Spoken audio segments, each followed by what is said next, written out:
Di tengah kota Mekah yang kala itu masih dikuasai oleh tradisi jahiliyah, lahirlah seorang bayi dari keluarga mulia yang kelak akan menjadi salah satu tokoh paling berpengaruh dalam sejarah Islam. Bayi itu bernama Ali bin Abi Thalib, putra dari Abu Thalib bin Abdul Muttalib dan Fatimah binti Asad. Ia lahir sekitar 10 tahun sebelum Nabi Muhammad menerima wahyu pertama atau sekitar tahun 600 Masehi. Keluarganya termasuk dalam Bani Hashim, sebuah kabilah terhormat di Quraisy yang dikenal memiliki kehormatan, kedermawanan, dan keberanian. Ali kecil tumbuh dalam lingkungan yang penuh kasih sayang, terutama karena ibunya, Fatimah binti Asad, adalah sosok yang berakhlak mulia dan sangat peduli terhadap anak-anaknya. Masa kecil Ali diwarnai dengan kedekatan istimewa dengan Nabi Muhammad. Sejak kecil, ia sering berada di rumah Nabi karena hubungan keluarga yang sangat dekat. Bahkan ketika Mekah dilanda kesulitan ekonomi, Nabi mengambil Ali untuk diasuh di rumahnya sebagai bentuk meringankan beban Abu Thalib yang memiliki banyak anak. Di bawah asuhan Nabi, Ali tumbuh menjadi anak yang cerdas, berani, dan memiliki sifat jujur yang luar biasa. Ia menyerap nilai-nilai moral dari Rasulullah jauh sebelum beliau diangkat menjadi Nabi. Ali dikenal sebagai anak yang tidak mudah terpengaruh oleh kebiasaan buruk masyarakat Quraisy. Saat anak-anak seusianya sibuk bermain dan terjerumus dalam tradisi jahiliyah, Ali justru lebih suka merenung dan mengamati keadaan sekitarnya. Sikap kritisnya terhadap berhala dan kepercayaan nenek moyang mulai terlihat sejak ia masih belia. Ia kerap bertanya-tanya dalam hati, bagaimana mungkin patung-patung buatan tangan manusia bisa menjadi Tuhan yang disembah? Pertanyaan-pertanyaan itu kelak menjadi salah satu alasan mengapa ia langsung menerima ajaran Islam ketika Rasulullah menyampaikan wahyu pertama. Ali juga tumbuh sebagai anak yang memiliki keberanian alami. Di usianya yang masih belia, ia tidak takut membela kebenaran. Sifat ini semakin kuat karena ia melihat teladan dari Rasulullah yang selalu membela kaum lemah dan menentang ketidakadilan. Hubungan antara Nabi Muhammad dan Ali bukan hanya hubungan paman dan keponakan, tetapi lebih seperti hubungan ayah dan anak. Nabi mencintai Ali dengan sepenuh hati, dan Ali pun membalas cinta itu dengan ketaatan tanpa ragu. Sejak kecil Ali sering mendengar cerita tentang para nabi terdahulu, tentang kisah Nabi Ibrahim yang menghancurkan berhala, Nabi Musa yang melawan Fir'aun, dan Nabi Isa yang menyeru kepada kebenaran meski dihadang penentangan. Kisah-kisah itu semakin memperkuat keyakinannya bahwa kebenaran selalu memiliki harga yang mahal dan untuk membelanya dibutuhkan keberanian luar biasa. Ia tidak pernah tahu bahwa kelak dirinya akan menjadi salah satu pahlawan terbesar dalam sejarah umat manusia. Hidup di Mekah kala itu bukanlah hal yang mudah. Persaingan antar kabilah, perdagangan yang dikuasai segelintir orang, dan kesenjangan sosial membuat banyak orang miskin tertindas. Ali menyaksikan ketidakadilan ini sejak dini. Hatinya sering terusik ketika melihat anak-anak yatim kelaparan atau orang-orang lemah diperlakukan semena-mena oleh para pemuka Quraisy. Semua ini menumbuhkan dalam dirinya rasa empati dan kepedulian yang tinggi. Ali bin Abi Thalib kecil mungkin belum menyadari sepenuhnya bahwa ia sedang dipersiapkan oleh Allah untuk mengemban peran besar. Namun, setiap pengalaman, setiap nasihat dari Nabi, dan setiap pengamatan terhadap realitas hidup di Mekah perlahan membentuknya menjadi pribadi yang kokoh. Ia tumbuh bukan hanya dengan tubuh yang sehat, tetapi juga dengan jiwa yang kuat dan hati yang tulus. Dalam dirinya tertanam keberanian yang kelak akan membuat namanya dikenang sepanjang masa. Ali bin Abi Thalib memasuki masa remaja dalam suasana rumah Nabi Muhammad yang penuh dengan kehangatan, keteladanan, dan kebijaksanaan. Setiap hari ia menyaksikan bagaimana Nabi berinteraksi dengan orang-orang di sekitarnya, selalu dengan senyum, kesabaran, dan kelembutan. Meskipun belum diangkat menjadi Rasul, Nabi Muhammad sudah terkenal di Mekah dengan gelar Al-Amin, orang yang terpercaya. Ali belajar banyak dari sifat-sifat mulia ini, sehingga ia tumbuh sebagai remaja yang tidak hanya cerdas secara pikiran, tetapi juga bersih hatinya. Ketika wahyu pertama turun kepada Nabi Muhammad di Gua Hira, Ali masih berusia sekitar 10 tahun. Peristiwa ini menjadi titik balik dalam hidupnya. Nabi pulang dalam keadaan gemetar dan ketakutan setelah bertemu malaikat Jibril, lalu disambut oleh Khadijah yang menenangkan beliau. Dalam beberapa hari berikutnya, ajaran Islam mulai disampaikan secara diam-diam kepada orang-orang terdekat, dan Ali termasuk di antara yang pertama kali mendengarnya. Rasulullah tidak memaksa Ali untuk menerima, melainkan menjelaskan dengan penuh kesabaran dan kasih sayang tentang keesaan Allah dan misi kenabian. Ali mendengarkan setiap kata dengan penuh perhatian. Ia merenung, mengingat kembali semua yang pernah ia pertanyakan tentang berhala dan kepercayaan masyarakat Quraisy. Hatinya membenarkan bahwa tidak mungkin patung-patung yang tidak bisa berbicara dan bergerak itu adalah Tuhan. Pada malam yang sunyi, setelah memikirkan semua penjelasan Nabi, Ali dengan mantap berkata, "Aku bersaksi bahwa tiada Tuhan selain Allah dan Muhammad adalah utusan Allah." Dengan demikian, ia menjadi orang pertama dari kalangan anak-anak yang memeluk Islam. Keputusannya untuk masuk Islam pada usia yang sangat muda menunjukkan keberaniannya. Ia tahu bahwa agama baru ini akan menghadapi penentangan keras dari kaum Quraisy, tetapi itu tidak membuatnya mundur. Justru sejak hari itu, ia semakin dekat dengan Rasulullah, ikut salat, dan belajar ayat-ayat Al-Quran yang turun. Ali menyembunyikan keislamannya dari orang-orang Quraisy pada awalnya, tetapi hatinya dipenuhi rasa damai karena telah menemukan kebenaran. Ketika dakwah mulai disampaikan secara terbuka, penentangan dari Quraisy semakin keras. Mereka mengejek, mengancam, dan bahkan menyiksa orang-orang yang memeluk Islam. Namun, Ali tetap teguh. Ia sering berdiri di sisi Nabi untuk melindunginya dari hinaan atau ancaman. Tidak jarang ia menghadapi ejekan teman-teman sebayanya karena agamanya, tetapi ia tidak goyah. Keberaniannya bahkan membuat orang-orang dewasa segan kepadanya. Salah satu momen penting yang memperlihatkan keteguhan Ali adalah ketika Nabi Muhammad diperintahkan oleh Allah untuk mengundang kerabat dekatnya dan menyampaikan risalah Islam. Saat Nabi mengajak semua kerabatnya makan, beliau berkata, "Siapa di antara kalian yang akan menjadi penolongku dalam perkara ini dan kelak menjadi saudaraku?" Semua terdiam. Tetapi Ali yang saat itu masih remaja langsung berdiri dan berkata, "Aku akan menjadi penolongmu, wahai Rasulullah." Meskipun banyak yang menertawakannya, Nabi menepuk bahunya dan mengakui Ali sebagai saudaranya. Keislaman Ali bukan hanya sekadar pengakuan lisan, tetapi juga pembuktian nyata. Ia selalu siap membantu Nabi dalam setiap keadaan. Ketika kaum Quraisy merencanakan untuk membunuh Nabi pada malam hijrah ke Madinah, Ali yang masih sangat muda, dengan berani tidur di ranjang Nabi untuk mengelabui para pembunuh. Ia mempertaruhkan nyawanya demi melindungi Rasulullah, tanpa rasa takut sedikit pun. Peristiwa ini menjadi bukti keberanian dan kesetiaannya yang luar biasa. Masa muda Ali dipenuhi dengan pengorbanan, pembelajaran, dan penguatan iman. Ia belajar langsung dari Nabi, ikut dalam setiap majelis ilmu, menghafal ayat-ayat Al-Quran, dan memahami maknanya dengan mendalam. Kedekatannya dengan Rasulullah membuatnya menjadi salah satu orang yang paling memahami Islam sejak awal. Ia bukan hanya murid, tetapi juga sahabat, keluarga, dan pembela yang setia. Keputusan Ali untuk memeluk Islam di usia yang sangat muda menjadi awal dari perjalanan hidupnya yang luar biasa. Dari seorang anak yang penuh rasa ingin tahu, ia tumbuh menjadi pemuda pemberani yang siap mengorbankan segalanya demi kebenaran. Semangat dan kesetiaannya kelak akan mengantarkannya menjadi salah satu pahlawan terbesar dalam sejarah Islam, dan kisahnya akan terus dikenang hingga akhir zaman. Setelah Nabi Muhammad berhijrah ke Madinah, Ali bin Abi Thalib ikut menyusul setelah menyelesaikan amanah besar di Mekah, yaitu mengembalikan titipan-titipan orang Quraisy yang selama ini disimpan oleh Rasulullah. Meskipun banyak dari mereka yang memusuhi Islam, Nabi tetap memerintahkan Ali untuk mengembalikan amanat itu, sebagai bukti bahwa Islam menjunjung tinggi kejujuran.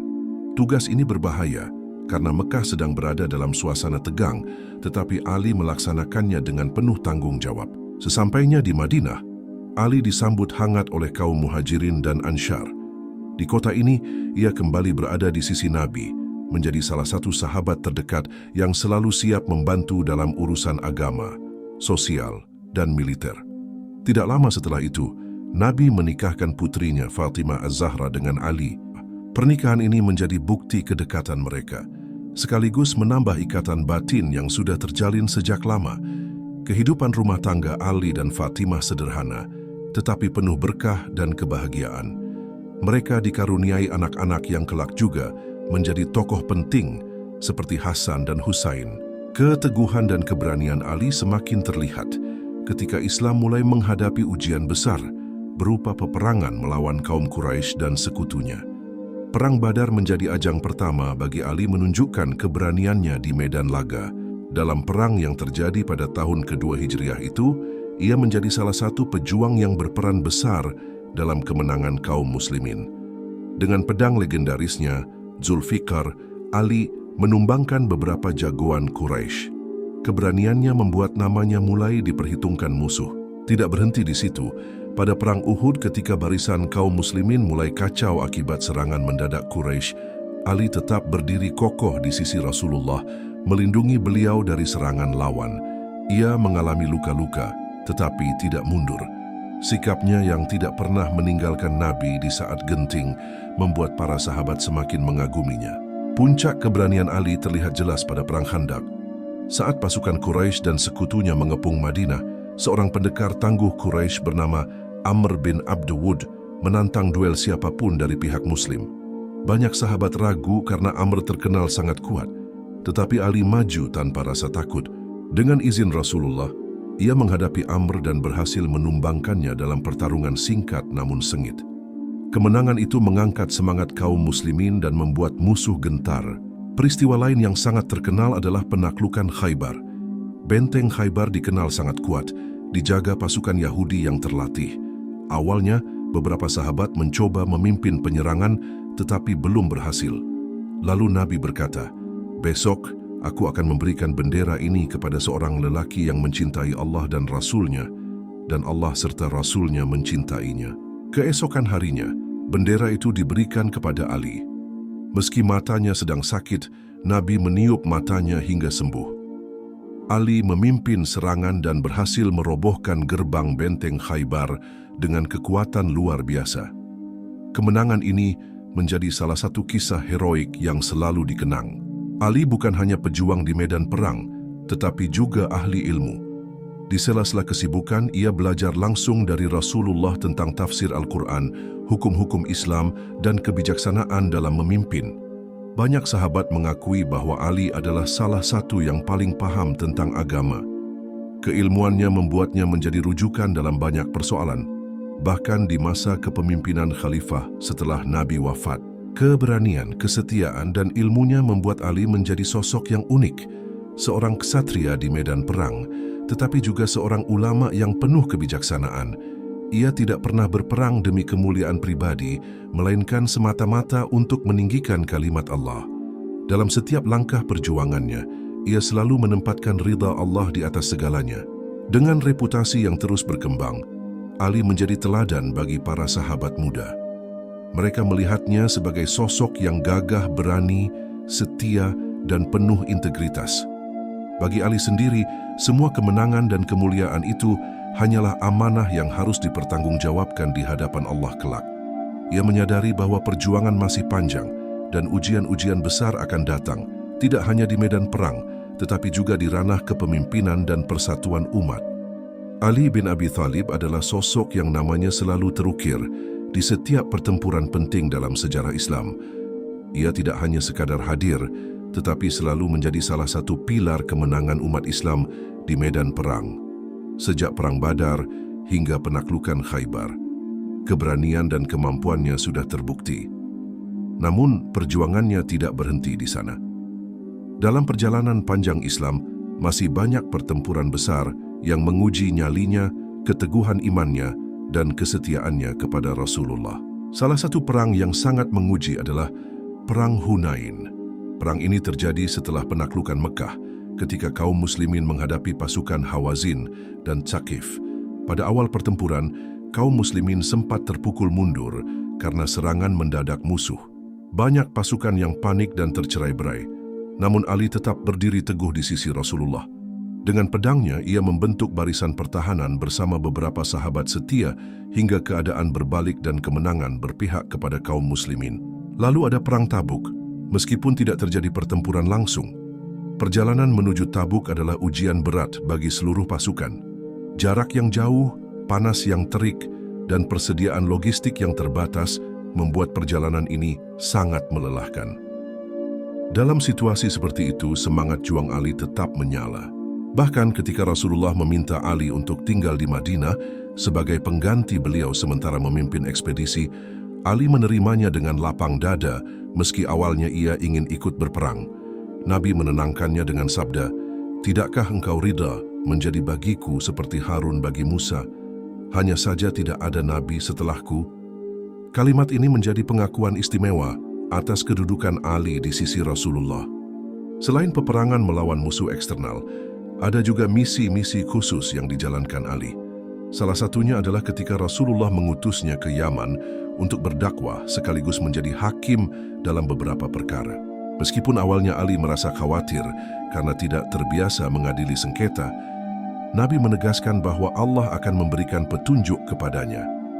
Benar saja, Ali mampu menjalankan tugas itu dengan baik, menunjukkan kebijaksanaan dan kecerdasannya dalam memutuskan perkara. Di medan perang, Ali selalu dikenal dengan pedangnya yang legendaris, Zulfikar. Pedang ini menjadi simbol keberaniannya, sampai-sampai ada ungkapan yang terkenal, "Tidak ada pedang selain Zulfikar dan tidak ada pemuda selain Ali." Ungkapan ini bukan sekadar pujian kosong, melainkan lahir dari fakta bahwa di medan pertempuran, Ali sering maju ke garis depan, menghadapi musuh-musuh terkuat dan jarang sekali mundur. Salah satu momen yang terus dikenang adalah pada saat penaklukan Mekah. Meskipun Mekah ditaklukkan tanpa perlawanan besar, Ali tetap berperan penting dalam memastikan proses itu berjalan damai. Ia bersama para sahabat memastikan tidak ada balas dendam terhadap penduduk Mekah sesuai perintah Rasulullah. Ali bahkan ikut menurunkan berhala-berhala dari sekitar Ka'bah, menghancurkannya sebagai simbol berakhirnya era jahiliyah di Mekah.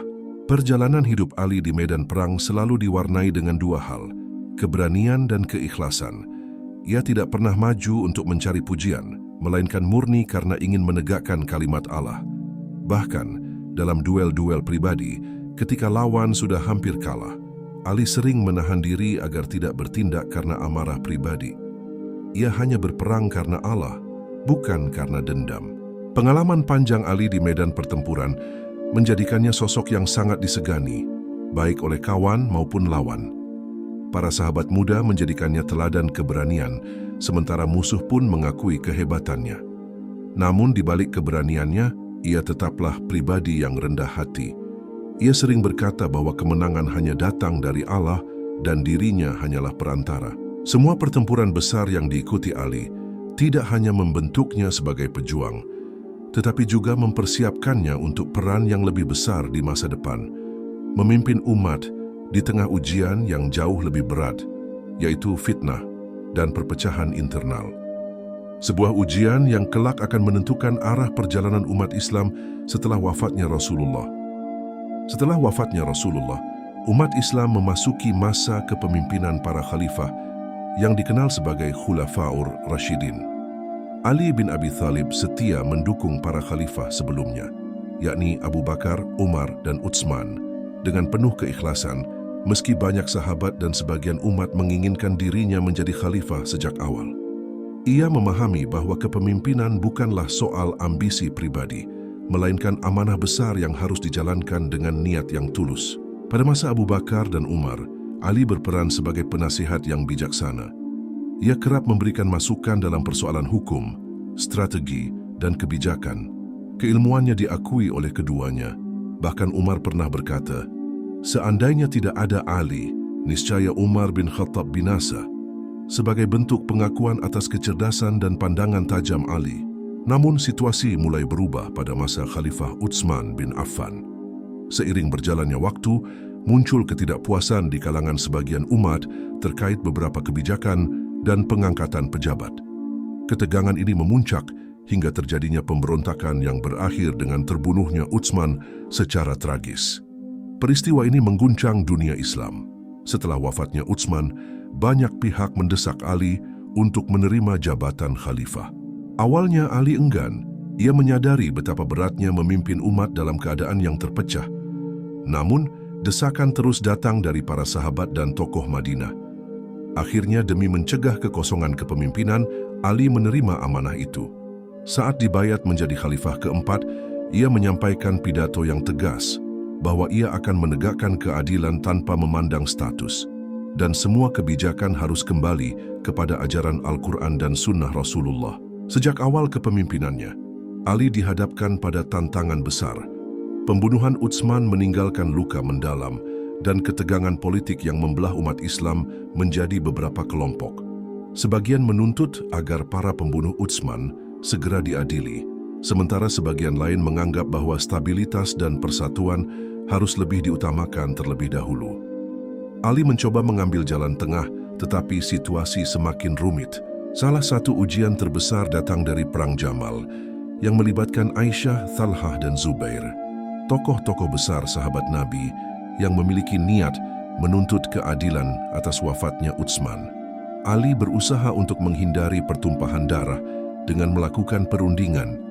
Namun kesalahpahaman dan provokasi pihak-pihak tertentu membuat bentrokan tak terelakkan. Pertempuran ini menyisakan luka mendalam karena melibatkan sahabat-sahabat yang selama ini bersama Rasulullah. Meskipun Ali memenangkan pertempuran, hatinya tidak bahagia. Ia bahkan memperlakukan lawan yang kalah dengan penuh hormat, mengantarkan Aisyah kembali ke Madinah dengan kehormatan penuh. Belum lama berselang, ujian berikutnya datang dari arah Syam, dipimpin oleh Muawiyah bin Abu Sufyan yang saat itu menjadi gubernur. Muawiyah menolak mengakui kepemimpinan Ali sebelum para pembunuh Utsman diadili. Perbedaan pandangan ini memicu Perang Siffin yang berlangsung sengit dan melelahkan. Dalam pertempuran itu, ketika pihak Muawiyah mengangkat mushaf Al-Quran di ujung tombak sebagai tanda mengajak berdamai, sebagian pasukan Ali memaksa untuk menghentikan perang. Ali sebenarnya mengetahui bahwa langkah itu adalah strategi politik, tetapi ia tetap menerima demi menghindari pertumpahan darah lebih lanjut. Keputusan ini justru melahirkan kelompok baru yang kemudian dikenal sebagai Khawarij. Mereka menentang Ali, menuduhnya tidak tegas, dan bahkan mengkafirkan beliau. Kelompok ini menjadi ancaman tersendiri karena melakukan pemberontakan dan mengacaukan stabilitas pemerintahan. Ali terpaksa menghadapi mereka dalam Perang Nahrawan, di mana pasukan Khawarij berhasil dikalahkan meski sebagian tetap bertahan secara bawah tanah. Masa khilafah Ali dipenuhi dengan ujian politik, fitnah dan konflik internal yang belum pernah dialami umat Islam sebelumnya. Meski begitu, Ali tetap memimpin dengan prinsip keadilan, kesederhanaan, dan keberpihakan kepada rakyat kecil. Ia menolak hidup mewah, bahkan sering terlihat memperbaiki sandalnya sendiri. Keputusannya dalam mengelola Baitul Mal selalu mengutamakan pemerataan, sehingga tidak ada yang merasa diistimewakan. Di tengah semua ujian ini, Ali tetap menjaga akhlaknya. Ia tidak pernah membalas dendam secara pribadi, meskipun banyak yang memusuhinya. Baginya, kekuasaan hanyalah sarana untuk menegakkan kebenaran, bukan tujuan akhir. Masa kepemimpinannya menjadi bukti bahwa seorang pemimpin sejati adalah yang tetap teguh memegang prinsip meski berada di tengah badai fitnah. Masa kepemimpinan Ali bin Abi Thalib terus dihantam gelombang ujian yang datang silih berganti. Setelah Perang Siffin dan Nahrawan, situasi politik di dunia Islam semakin tegang. Kelompok Khawarij yang tersisa terus melakukan provokasi dan penyebaran fitnah. Mereka menyalahkan Ali atas berbagai peristiwa, menuduhnya menyimpang, dan sebagian bahkan merencanakan pembunuhan terhadapnya. Meski demikian, Ali tidak pernah berhenti berusaha menegakkan persatuan umat. Ia mengirim utusan untuk mengajak rekonsiliasi dengan berbagai pihak, namun kebencian yang terlanjur tertanam sulit dihapuskan. Sebagian pengikutnya mulai merasa lelah dengan konflik yang tak kunjung selesai, sementara pihak lawan terus memperkuat posisinya. Dalam situasi yang rapuh ini, Khawarij mulai merencanakan langkah besar. Mereka membuat kesepakatan untuk membunuh 3 tokoh penting sekaligus: Ali bin Abi Thalib di Kufah, Muawiyah bin Abu Sufyan di Syam, dan Amr bin Ash di Mesir. Rencana ini dilaksanakan pada bulan Ramadan tahun 40 Hijriah. Di Kufah, seorang anggota Khawarij bernama Abdurrahman bin Muljam menyusun rencana untuk membunuh Ali. Ia menunggu saat yang tepat hingga pada subuh 19 Ramadan ketika Ali berjalan menuju masjid untuk mengimami solat. Ia menyerangnya dengan pedang beracun. Ali roboh, darah mengalir dari kepalanya dan umat pun panik.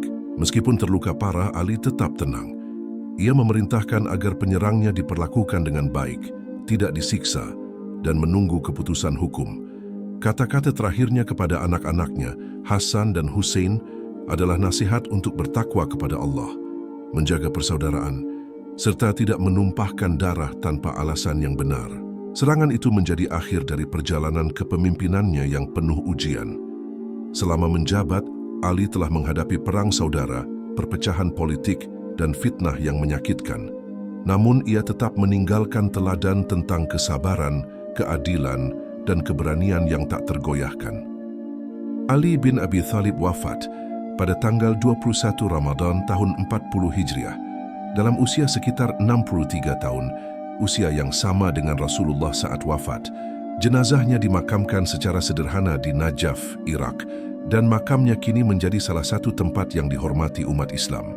Kepergiannya meninggalkan duka mendalam bagi banyak orang. Meski masa kepemimpinannya penuh konflik, banyak yang menyadari bahwa Ali adalah pemimpin yang jujur, adil, dan berani. Ia menolak segala bentuk penyalahgunaan kekuasaan dan selalu berpihak kepada kebenaran meski harus berhadapan dengan arus besar yang menentangnya. Warisan terbesar Ali bukan hanya dalam bentuk kemenangan di medan perang, tetapi juga dalam bidang ilmu dan akhlak. Banyak perkataannya yang penuh hikmah dikumpulkan dan menjadi sumber inspirasi hingga kini.